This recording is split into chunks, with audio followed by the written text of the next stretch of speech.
When I imagine a world where there was equality for all women in technology, I think there would be more innovation, more representation and diversity at all ranks of organizations, and more belonging, as people working at all ranks of organizations would feel more seen and heard.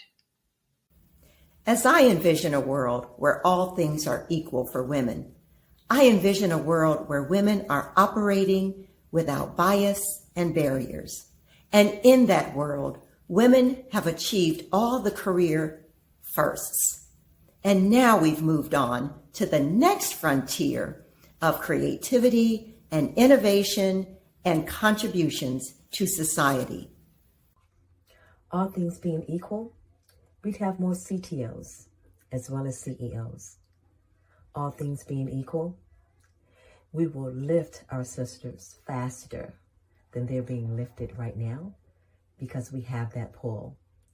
And all things being equal, we'll be able to go back and pay it forward. We'd be the example that our youth needs to see.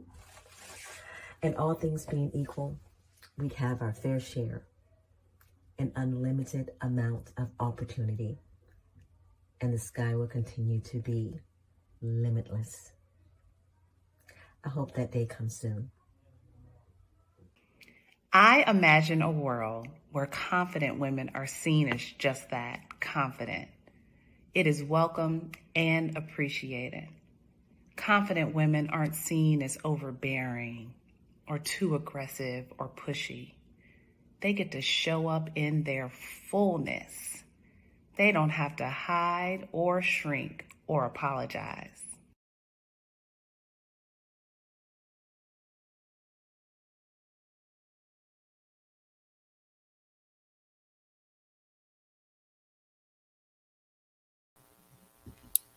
Hello and happy International Women's Day. My name is Kylie Carr, and I cannot think of a better way to spend this special day than with all of you and our powerful panel of guests who I will welcome just shortly. I am playing dual roles today as this is a joint session with the Asbury Group, which is a transformational leadership development firm that I lead, and our podcast, Beyond the Business Suit, that helps women go beyond by bringing more purpose, presence, and alignment to their lives and in their leadership. And for the past 5 years, I've had the honor of leading a women's leadership development program called the Emerge Academy through the Information Technology Senior Management Forum, or ITSMF for short. ITSMF is the leader in developing Black leaders in technology. And for the past 25 years, ITSMF has remained the premier national organization dedicated exclusively to cultivating executive talent among Black technology professionals.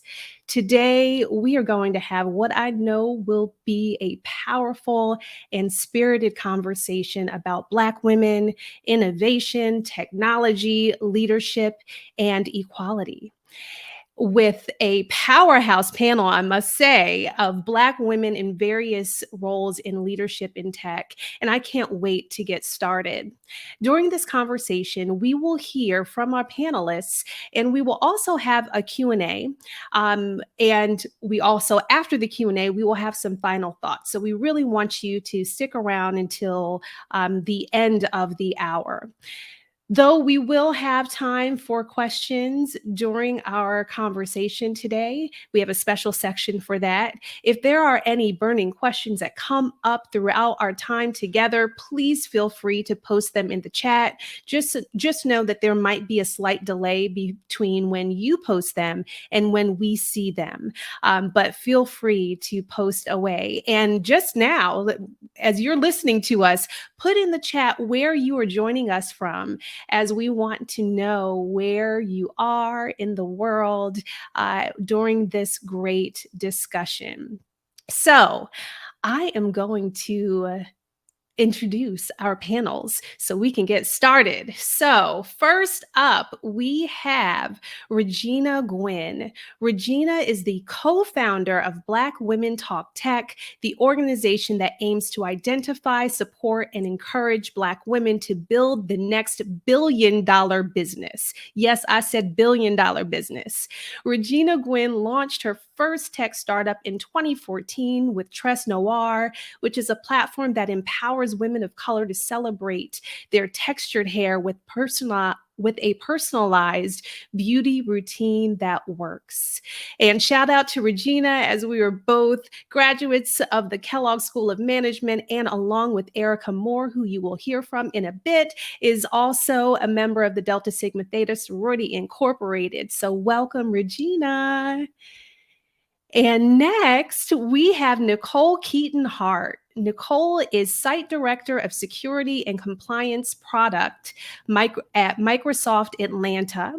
And Nicole currently oversees the execution of product development, community engagement, as well as global hybrid workforce strategy for the Identity and Network Access Division at Microsoft's newest and second largest engineering hub in Atlanta. Nicole has a deep background in cybersecurity, enterprise strategy, complex system development, and disruptive technology integration. With over 25 combined years of technology executive leadership and oversight experience, she can see where technology risk can erode an organization's ability to meet business objectives. She has previously held key leadership roles such as SVP for SunTrust Bank and Chief Information Officer for Fulton County Government. So welcome, Nicole. Hi, thank you for that wonderful, wonderful introduction. I'm elated to be here with an esteemed panel of accomplished women and looking forward to today's conversation in terms of how can we help break the bias. Wonderful, Nicole. Thank you so much. And next, we have Erica Moore. Erica is the inaugural executive director for the National STEM Funders Network. Previously, she was the senior program officer at the Community Foundation for Greater Atlanta, leading the team focused on creating equity in education and workforce development for over 900,000 students.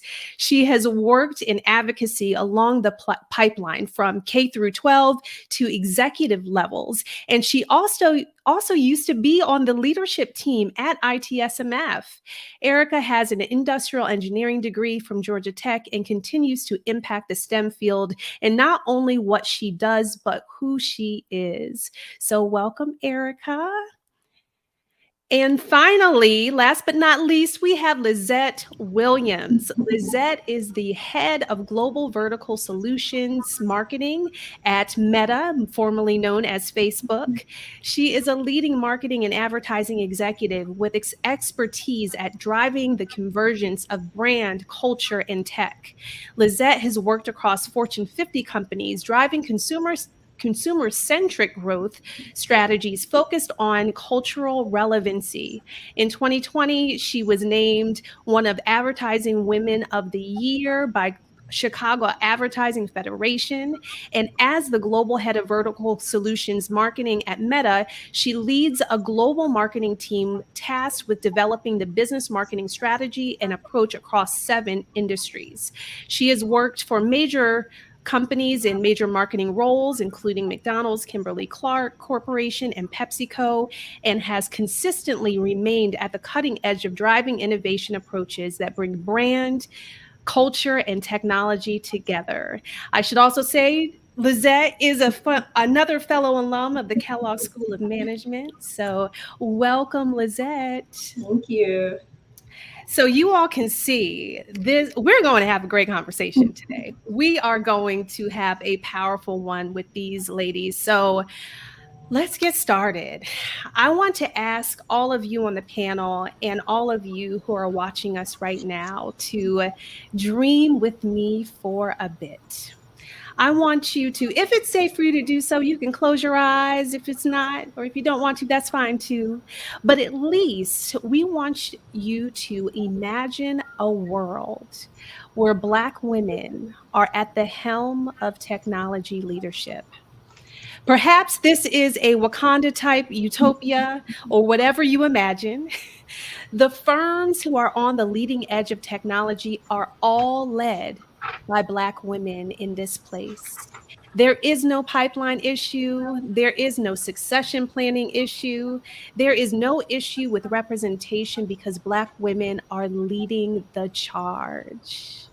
So sit with that vision for a moment as we are here for International Women's Day. Many of us have seen the hashtag of Break the Bias, which is the primary theme for this year's International Women's Day. And another theme of this year's International Women's Day is Imagine a World. So as we thought about the world we wanted to imagine, we wanted to imagine this. So I want to ask our panelists, thinking about the picture that I just painted, if we could imagine being in this world, and hey, maybe one day we will be with the metaverse, what emotions come up for you and what excites you the most about that image? So Erica, let's start with you. Sure, sure. I have to tell you, Kylie, like the first word that comes to mind is empowerment. And just from the standpoint of and empowerment, not because it's been given to someone, but empowerment because you belong, because you recognize and you know that you are in the spaces and places where you've always have supposed to have been. And it's natural, right? And the video clips that were presented previously, it's like it's authentic. It just happens naturally. It doesn't have to be a part of a construct or a manufactured environment. So just the breathing and knowing and believing that feeling of empowerment that comes actually from a very young age. So when I imagine a world, it's a world where it doesn't happen by the time you get to a post-secondary status. It doesn't happen until you get to a professional status. But at a very young age, it happens for you because you see it, you breathe it, you live it, you're surrounded by it. Those are my first initial thoughts when I imagine what that world looks like. Beautiful. I love it. I love it. Regina, what about you? When I think about, this world, I think about access and how exciting it will be to extend access to others and to expand our community. When you empower a Black woman, you empower her community, her family, her church, her sorority, her school. Everything she touches gets better in some way, shape, or form. And so to me, that is very exciting when I think about the power and being empowered to access more opportunity for others. Thank you, Regina. And I want to encourage all of you who are watching us right now, put in the chat what comes up for you. What are some of the words and emotions that come up for you as you hear this world that we just painted? Nicole, what comes up for you? I'm excited about that because when I think about the diversity that we bring to the table and the aspects of cognitive diversity that drives and shapes innovation and allows organizations to solve really complex and difficult problems in new and unique ways, that's what I'm excited about. I had a conversation with a colleague the other day, and we were talking about how, in some ways, the things that I've done in my career, I'm a unicorn. I want to be beyond those days because you know what? It's a bittersweet moment to be a unicorn of something as a Black woman. I don't want those days to be classified and considered as a unicorn because that means that there hasn't been enough opportunity. And so when I look forward, gone are the days where we celebrate African American or Black women for being a unicorn of something. And it becomes so natural, as Erica, laid out in her response to the question. Yes, no more unicorns. I mean, we like the vision of unicorns, but But what that represents, like, oh God, it's just natural, right? It's just natural. Lizette, what about you? Yeah, I love it. When I conjure up that thought, I think two words keep coming to mind for me, and it's everybody wins. And I love to think about this a lot of times because I'm in marketing. I look at cues in music, culture, and entertainment to figure out like what's really happening. And the best analogy that I could think of was the 2016 Super Bowl, which is the most iconic event in American history, right? And who performed at that Super Bowl was Beyonce. And she showed up as the main entertainment, unapologetically Black, in all of her glory in that moment. And the entire country stood up and celebrated that moment. And so it wasn't just a win for Black people or Black women, it was a win for everybody. And I think we've seen that. If you look at industries and other sectors, we can talk about Ursula Burns, Roz Brewer, Cassandra Duckett. Every time a Black woman is put into a leadership role, even under other industries, what we're seeing is those organizations are winning and we're seeing culture being moved forward. And so I think it's a great moment, not just for Black people or for Black women, but for the country as a whole and for the globe. Absolutely. For the past, I don't know, years ago, I had this realization that Black women are truly the backbone of this country.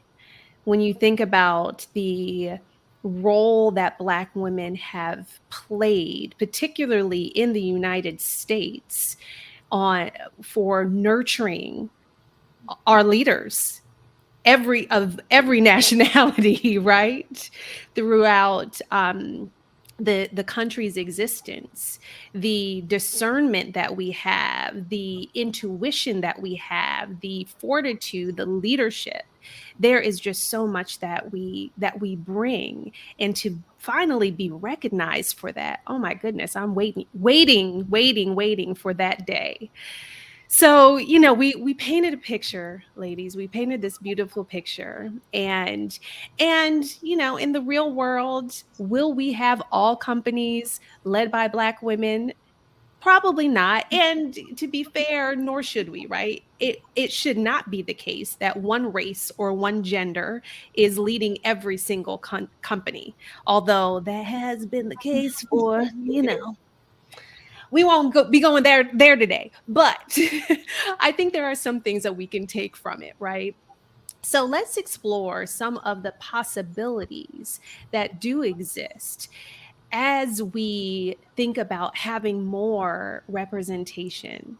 And when we think about making our industry better, the technology industry better, our organizations better, our communities better. So I would love to ask each of you some questions to get even a stronger perspective and maybe some insight around what can we do now? What can organizations and people do now to at least make some of the aspects of this utopia a reality?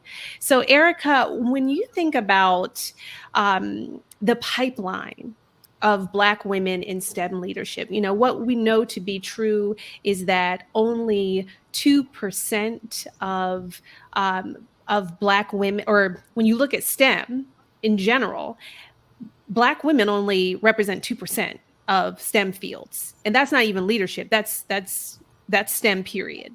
So when you think about what we can do to impact the pipeline of Black women in STEM leadership, how early do we need to engage them? And what can we do to best equip and align them?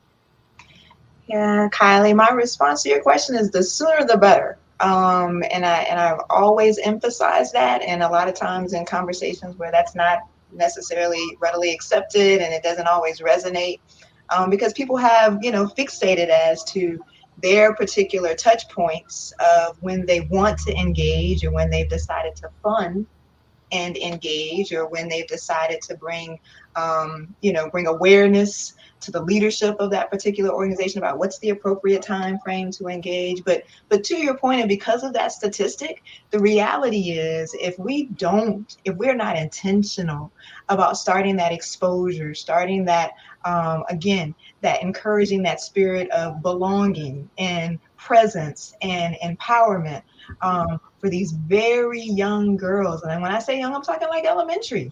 I'm talking by middle school, we're practically too late. And by high school, we actually are too late. This is why, right? When you look at the educational trajectory, when you look at the access points, the further they get along that educational pipeline, the more opportunities they actually have to opt out. And so you want them to be inspired. You want them to want to seek and learn more. You want them to be energized about what's possible. And so much of that is developed and nurtured and crafted for students at such an early age. And we've missed that in the early parts of this. And that's why I don't think, for me personally, I never feel like I can overemphasize that in terms of what we want to do, what we have to do if we're really talking about positioning a pipeline of talent. So yeah, Kylie, the answer is the sooner the better. And again, there are a lot of organizations that want to put their energy and put their money and put their volunteerism at the post-secondary stage, definitely maybe the high school stage. But again, by then students have had an opportunity to opt out. Students have had an opportunity, not, let's say they don't offer a certain set of classes in their high school, they then are not aware of how they can go online or seek out other resources, or seek out, just kind of some supplemental access from a nonprofit organization that can give them the skill sets, the knowledge that they need. And that's very critical. My alma mater, if a student doesn't come in having had calculus, that's a problem for them. They probably actually, unfortunately, are not even accepted into the school. But what does that say when a student is in a zip code where that is just simply not even offered in their high school? In essence, they're being penalized for their geography. We are now minimizing what type of opportunities they have. So yeah, the sooner the better.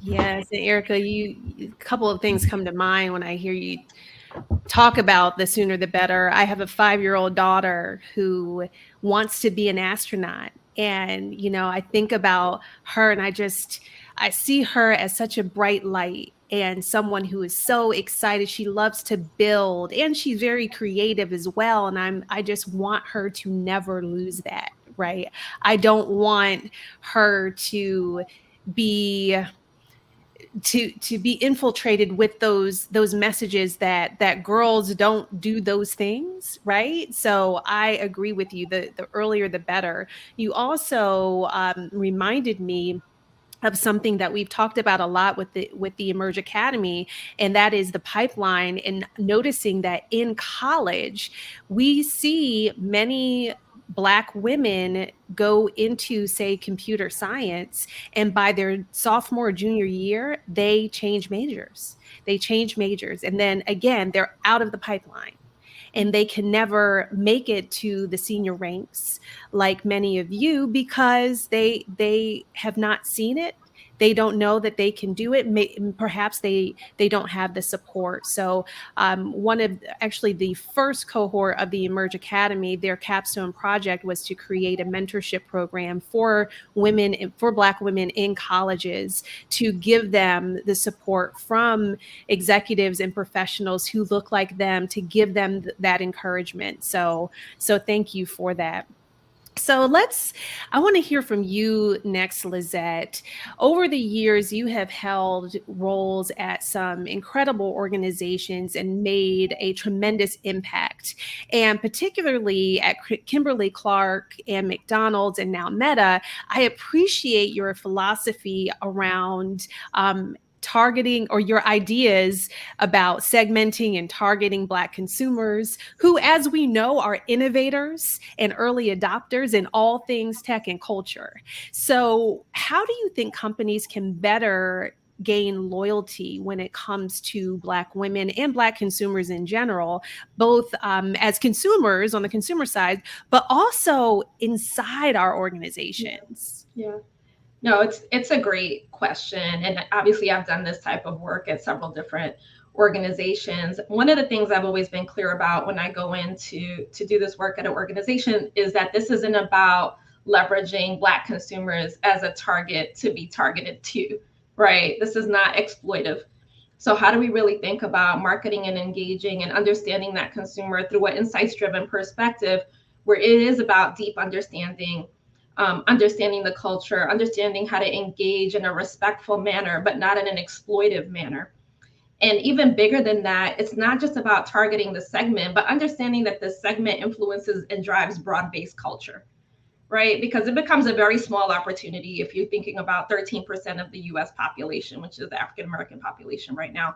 But if you understand that 76% of Americans say that popular culture is shaped and informed by Black culture, that's a very different way to think about the opportunity, right? So in as much as it is about targeting and engaging this segment, it is much more about looking at your broader business and seeing how brand relevancy looks moving forward, and how you leverage Black consumers as the impetus of culture and where you should be taking your business moving forward above and beyond the segment opportunity if you want to stay relevant in the eyes of the consumer. And that's how I've always looked at it. And I've done tons of campaigns a million times over on several different brands. And that ideology and that way of thinking has always worked to actually, one, do respectful advertising that I think is really, really important and not be exploitive, but two, unlock major financial gains that extends beyond the segment, which is really where we want to get to. And so that's always been the philosophy that I follow. I love that. I mean, and there's so much that we can take from that. It even reminds me of how, when there is more diversity at the top, then you have more, like, you have a stronger bottom line, right? So it's not about being exploitive, and I really appreciate that philosophy. It's not about saying, okay, let's focus on these people. It's no, let's focus on who is influencing, who are the brand, the innovators, who are the culture shapers and makers, and that will inspire and impact and define how other people are attracted to it. So thank you for that, Lizette. And so, Regina, you operate at the intersection of Black women, tech, and entrepreneurship. And we keep hearing about the Great Resignation, but even before that, Black women were leaving corporate jobs like in droves. Yes. And many of them were starting their own businesses.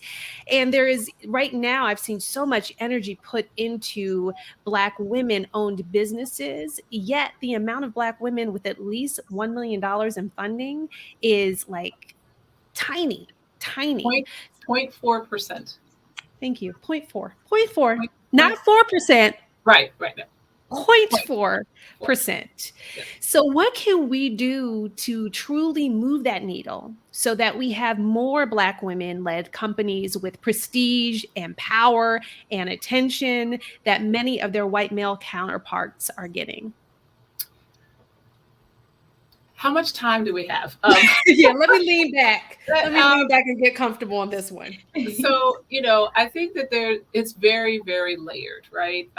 We have to think about multiple kinds of businesses. If Black Women Talk Tech, we focus on technology businesses. So these are scalable startups that are using technology to tap into billion-dollar markets. However, there are tons of businesses that can be created. There's lifestyle businesses, there's side hustles, there's all types of things. And mind you, all of them need to be supported.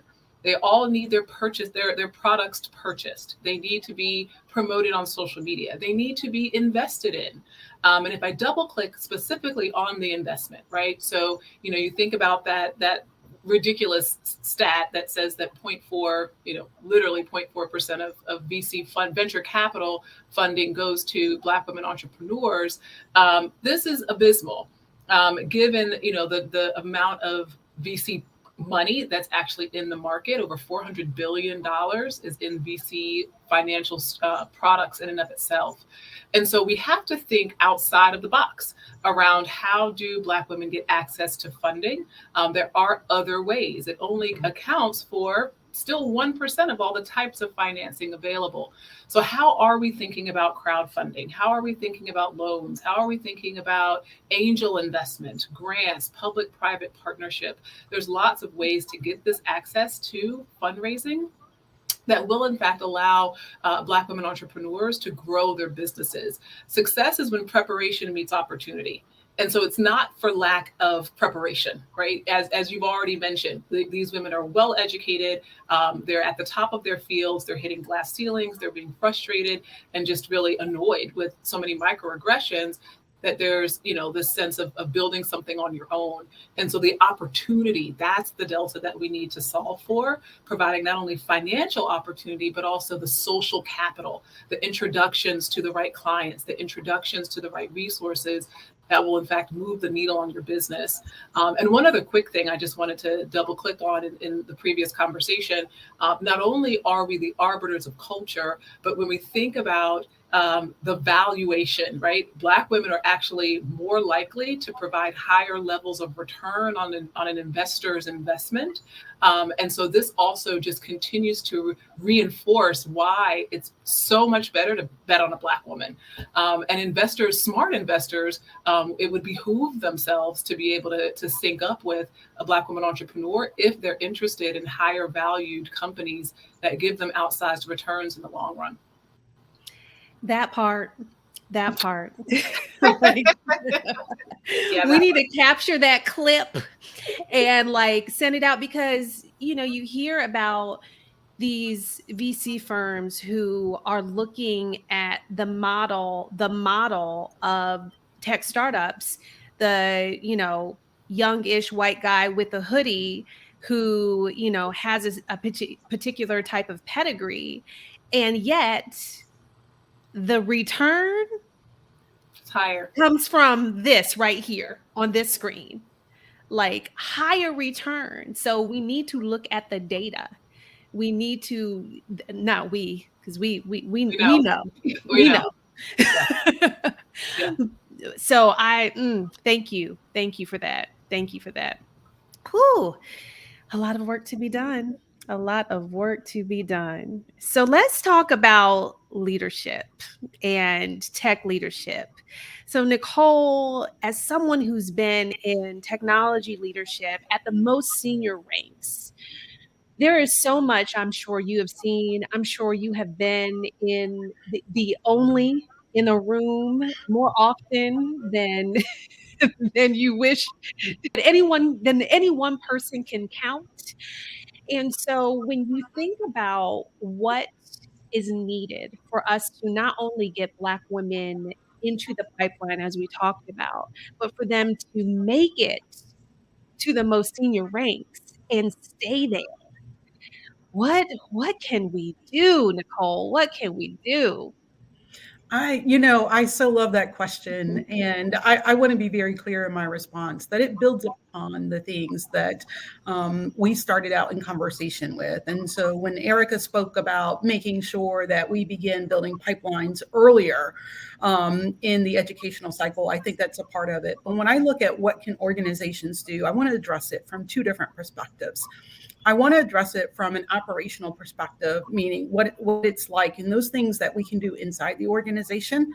But I also want to address it from the highest level of an organization's management tier, from that governing board and governing body, and the role that board governance or board oversight plays in this entire shift.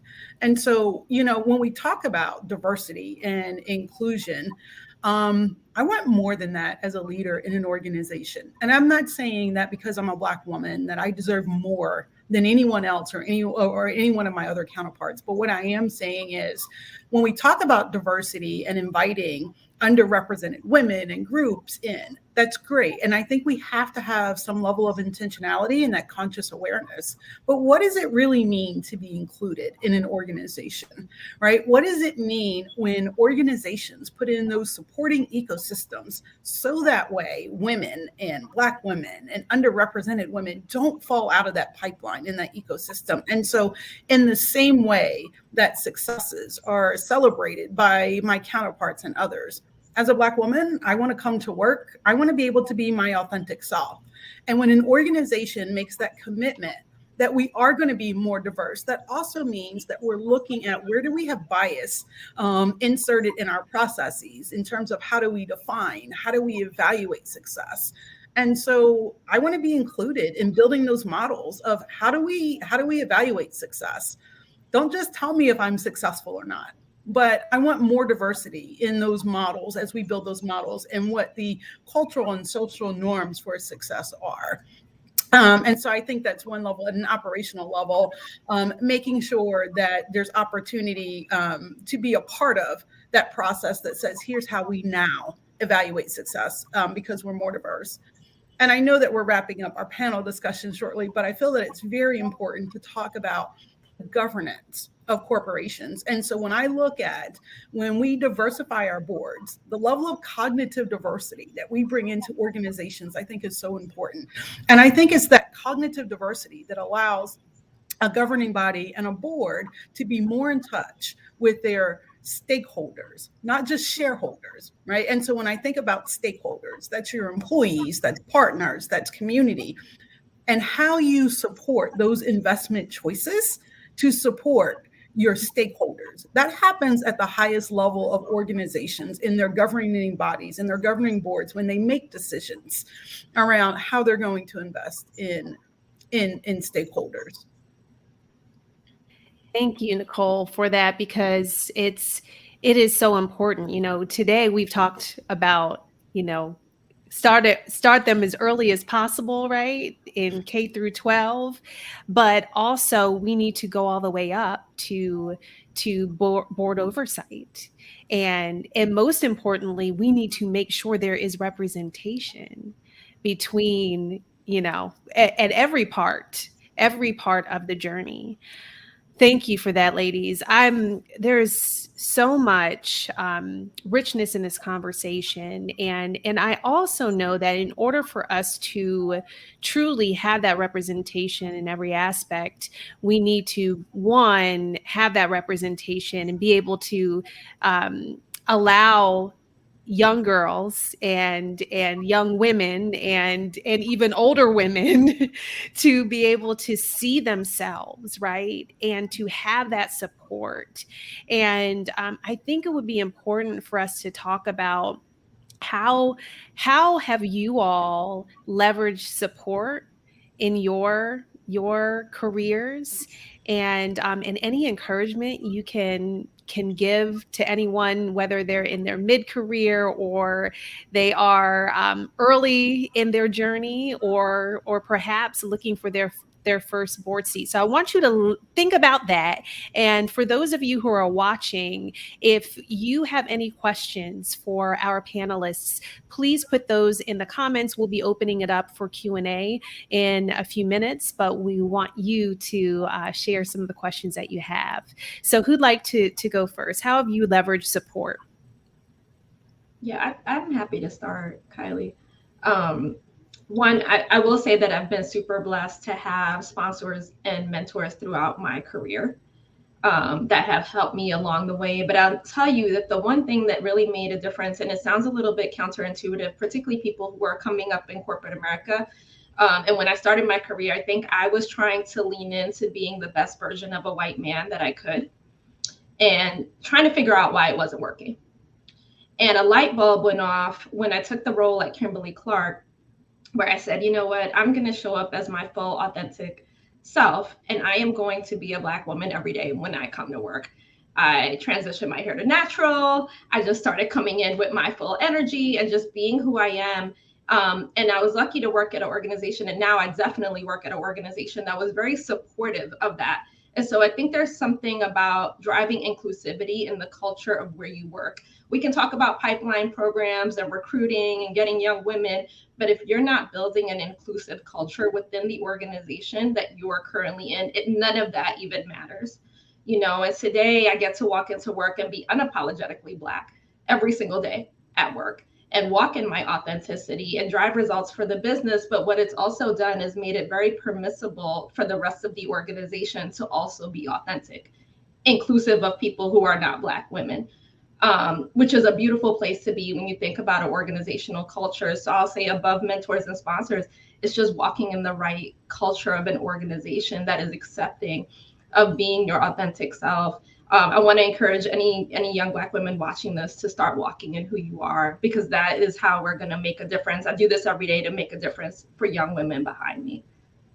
And you do it so well. Thank you, Lizette. Who else wants to chime in? Kylie, I would love to actually just kind of piggyback on Lizette's comments because for me, my journey began at IBM as an account executive, and I had a client director, and I don't mind sharing his name because he knows how I feel about him, Alex Shootman. And the reason he knows that I feel like he is someone who represented for me and really set the stage for set the bar in terms of what I expected in other environments. Now, many failed to meet that bar, but as a white male, he identified, to Lizette's point, he created for our team and for his fellow client director peers, this is what inclusiveness looks like. He identified, he had a young Black female, and I was an account executive in the oil and gas industry. So it didn't even take all 5 fingers to count how many other Black account executives, or definitely Black female account executives, were in that space with me. As a matter of fact, there was only one. But he identified, what is this supposed to look like?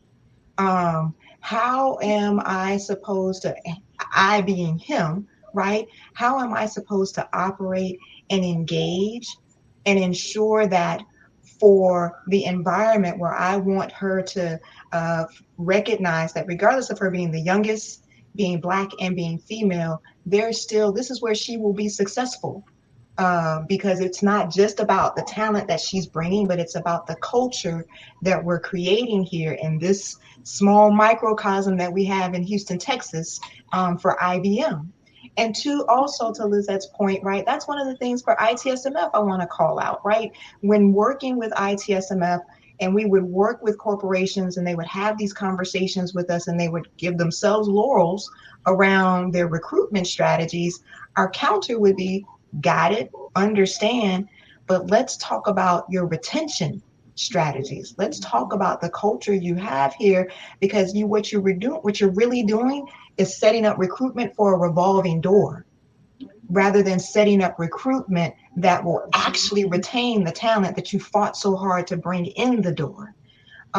So I just wanted to piggyback on that in terms of a personal reference, in terms of my career journey, as well as just, again, speaking to having champions, right? Like organizations like Beyond the Suit and ITSMF, and just organizations, you all make a difference. And really instilling in people from that leadership level that Nicole talked about, that governance level that Nicole talked about, having those conversations, having those difficult conversations, and making it known that you have to be intentional about this. Like, this is not for the faint at heart. This is not for those who are looking to be trendy. This is not for those who are looking to hit numbers. It requires work to really ensure that you're changing culture and changing narratives, or else you're doing a disservice at the end of the day. And it just makes a big difference. So I just wanted to share, but also really kind of piggyback on great points that have already been made. Thank you so much for that, Erica. Regina or Nicole, anything to add? I'll add to that. It's interesting because I think we've had similar experiences, even though our backgrounds and what we've pursued has been very different.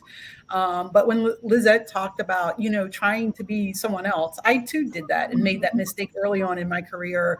And it wasn't necessarily to emulate being a white male, but there was an environment and an organization where I couldn't find myself. And I tried very hard for a while to be a part of something that wasn't me, like this organization, changing the way that I think, changing the way that I approach things so that I could be more like the norm. And when that light bulb went off, that said, you know what, you're really good at understanding technology risk and being able to see around the corner and help guide organizations. That's who you are, and that's what you bring to the table. Embrace your strengths.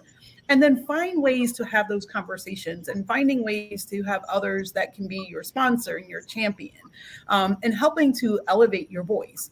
Now, all of that sounds simple, and that work was hard, and everyone here on that panel has an appreciation for what that probably meant, right? And the time of, the time and the amount of effort we put into making those things hold true. But that moment of realizing that I could be myself was so freeing. And from there, it changed the way that I looked at opportunity. It changed the way that I sought opportunity. It changed the way that I screened for opportunity. It changed the way that I built partnerships. And look, I've had some fabulous people in my network, in my environment, that's been very supportive of me, that help amplify my voice. And, Erica mentioned ITSMF, and I'll mention them again too, because when we see the numbers becoming increasingly smaller, right? The higher you are in an organization, we need platforms such as this, and partnerships with organizations like ITSMF to help give us a voice, right? And bring light to our perspectives. But it also meant having those same really hard conversations in our organization, to make sure that the organization is as committed to you as you are to the organization. And I'll I guess wrap it up, and offer a perspective from the entrepreneur's point of view.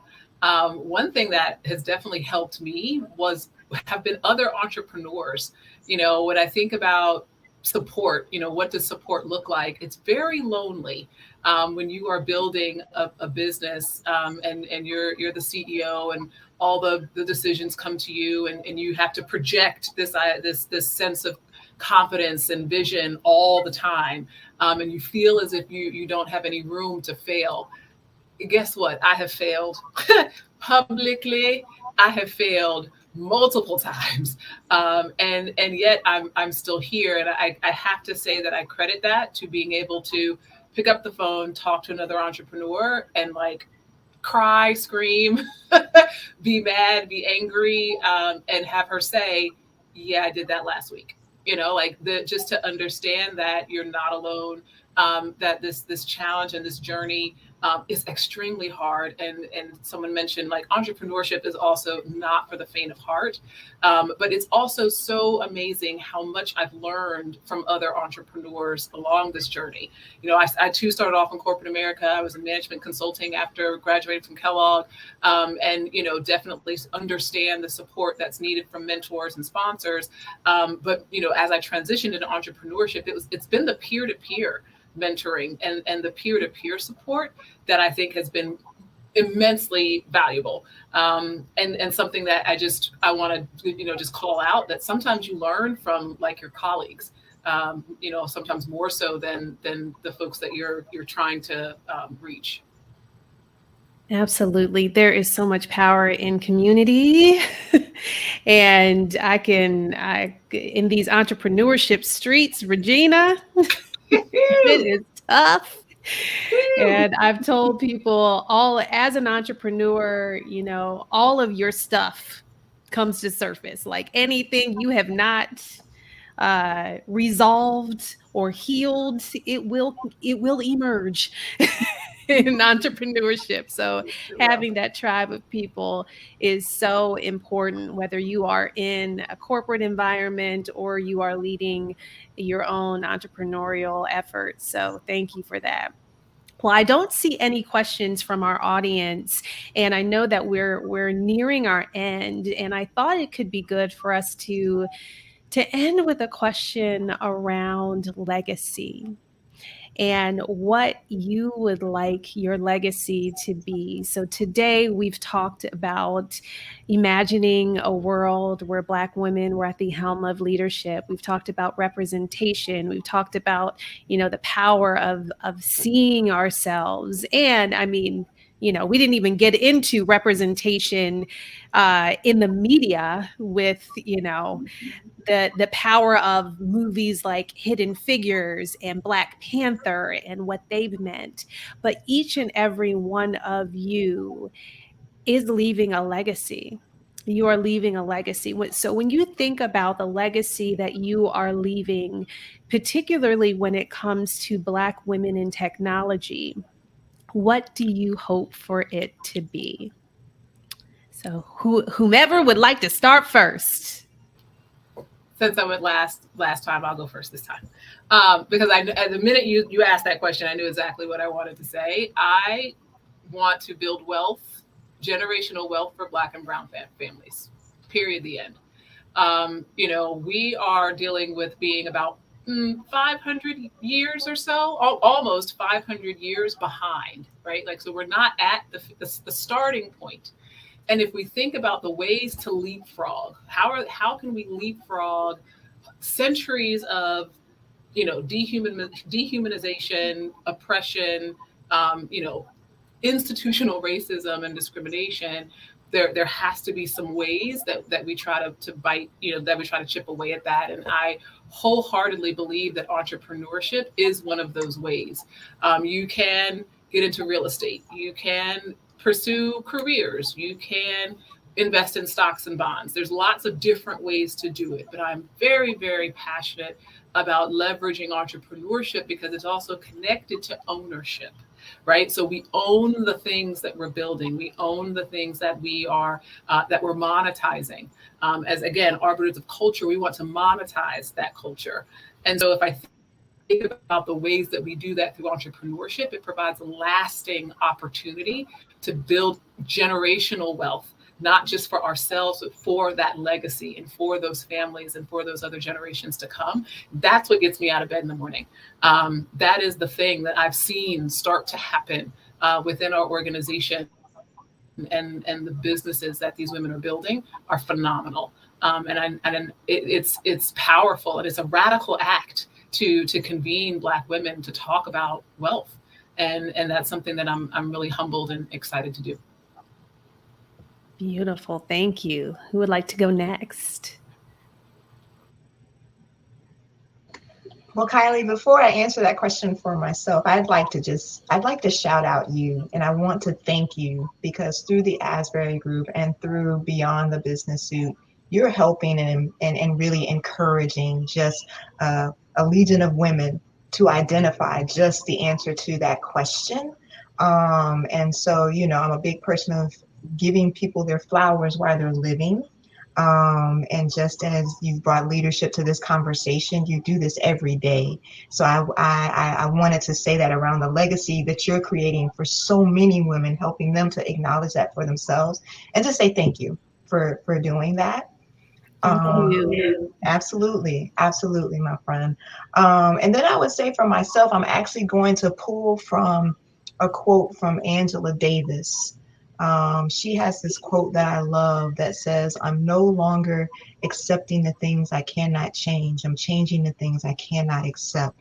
So when people think about me and when people remember me, I want them to remember me as being someone who has always or will always be, maybe even that extreme advocate, not just the advocate, but that extreme advocate, that change agent, that person that has been a disruptor, that has pushed the envelope, that has questioned and held people accountable, because there's just so much more that still needs to be done. And that's not always good, right? When people associate those characterizations to you, but I'm okay with that. And I'm willing to embrace that and accept that, particularly if it means that change is happening, particularly if it means that opportunities are being created, because what we know that talent is ubiquitous, but opportunities are not. So if it means that I need to be that to change that status, I'm okay with that.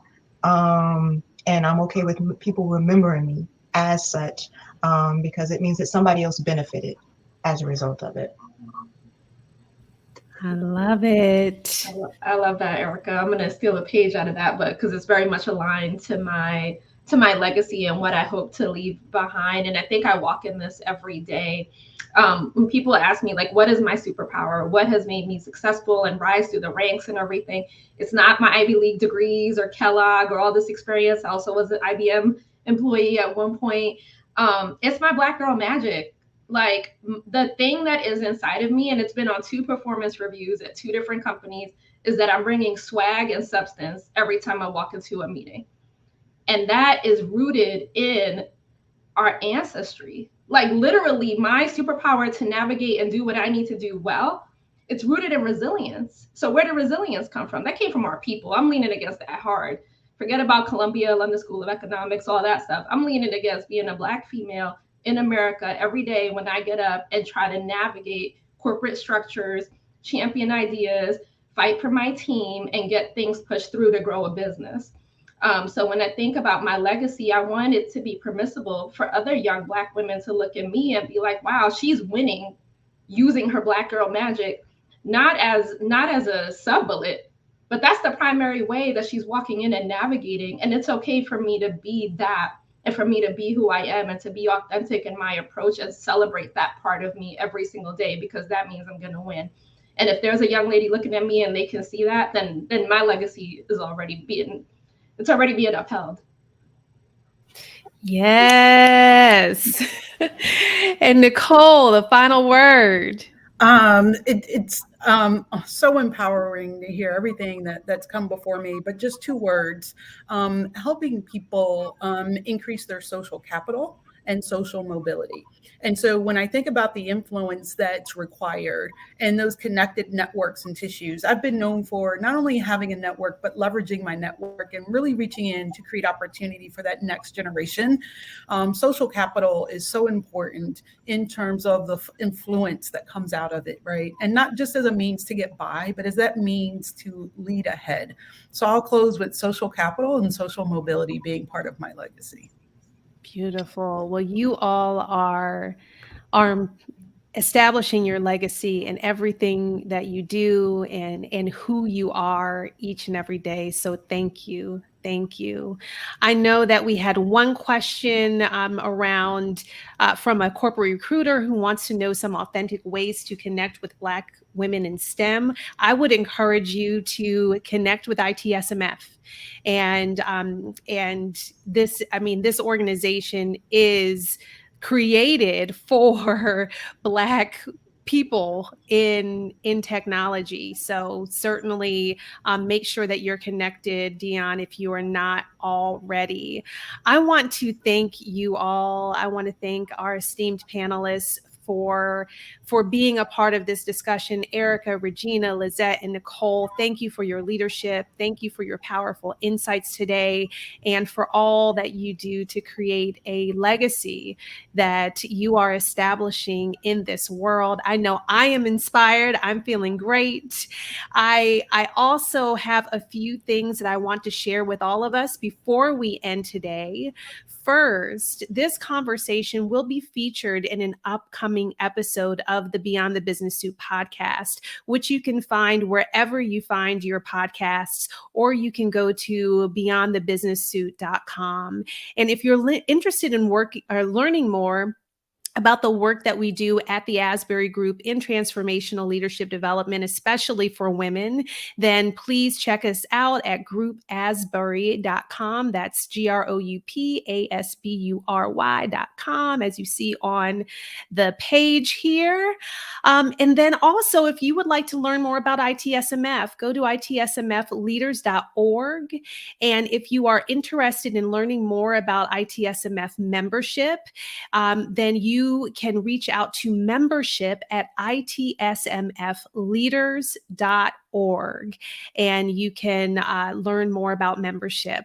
ITSMF's S1 Symposium is taking place in Atlanta and virtually, so it is a hybrid event, March 31st through April 2nd. And let me tell you, this symposium is nothing like you've ever experienced before. If you have not experienced it before, imagine a family reunion meets technology conference. We talked about the power of community today, and this is one where you can connect with family. We say at ITSMF really means it's my family.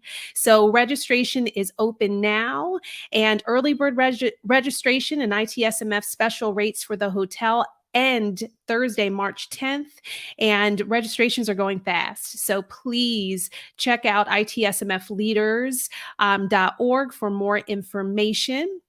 We will also be joined by comedian, Emmy and NAACP Image Award winning talk show host and STEM advocate, Lonnie Love, who is our keynote speaker. And in case you're interested, for those who are interested in attending live, there will be limited seating due to COVID restrictions, as well as COVID testing on site. So we want to make sure everyone is as safe as possible. And there's also virtual attendance available. Earlier, I mentioned that I lead ITSMF's Emerge Academy, which is a 10-month transformational leadership development program for women of color in technology. Applications are open right now until April 30th.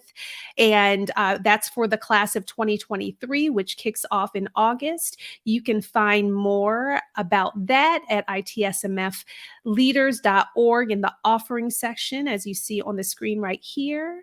And that is all from me. We do have one more thing. I would love to invite our ITSMF president and CEO, Johanna Jones, in for our final words. So thank you all so much for joining us on this International Women's Day.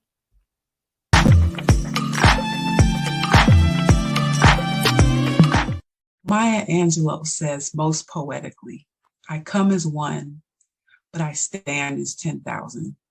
But on this International Women's Day, I say to you, I come as one and I stand as 3.9 billion. I stand with 3.9 billion women throughout the world. Today, we see greater emphasis on diversity, equity, and inclusion. True equity for women means barrier-free access to the highest quality of healthcare. True equity for women means barrier-free access to the highest quality of education. True equity for women means barrier-free access to wealth-building opportunities. And notice that I said wealth-building opportunities. We like to teach men to fish, but we need to teach women to fly. STEM education, STEM careers, technology entrepreneurship are some of the most promising pathways to eliminating barriers and ensuring that women have access to wealth-building career opportunities. Organizations like IT Senior Management Forum are designed to eliminate those barriers. Our leadership development programs focus on the skills and assets and attributes that are not taught in business school.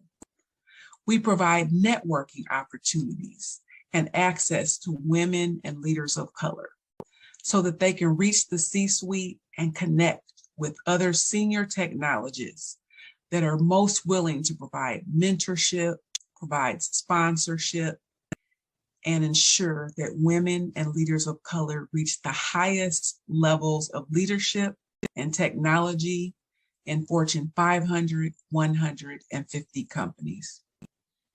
On this International Women's Day, I invite you to join the ITSMF family. Our Emerge Academy is currently accepting applications. We are also accepting registrations for our upcoming first symposium of the year in Atlanta, Georgia, March 31st through April 2nd.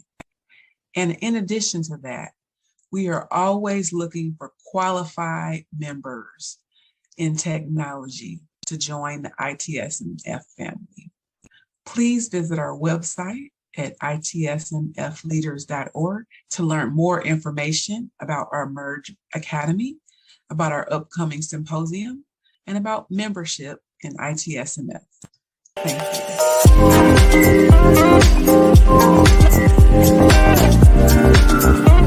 Thank you.